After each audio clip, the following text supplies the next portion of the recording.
Witajcie, tu Maryna z Grama Scrapart. Zapraszam na mój nowy truskawkowy tutorial. Dziś zrobimy mini pozytywnik, albumik na dobre myśli i nastawienia.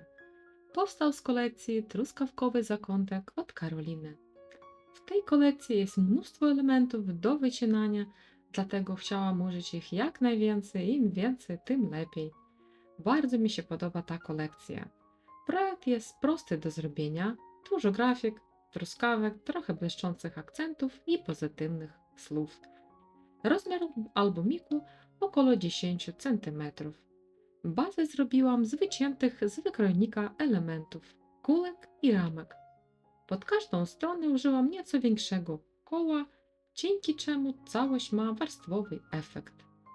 Strony połączyłam prostym sposobem, koronką, dzięki czemu album można rozłożyć jak harmonijkę.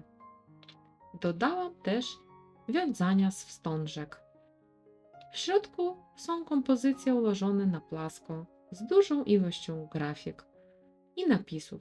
Niektóre strony zostawiłam puste pod zdjęcia lub na krótkie notatki. Na koniec dodałam brokat i cekiny. Mam nadzieję, że zainspiruje Was do stworzenia własnych wersji. Dziękuję.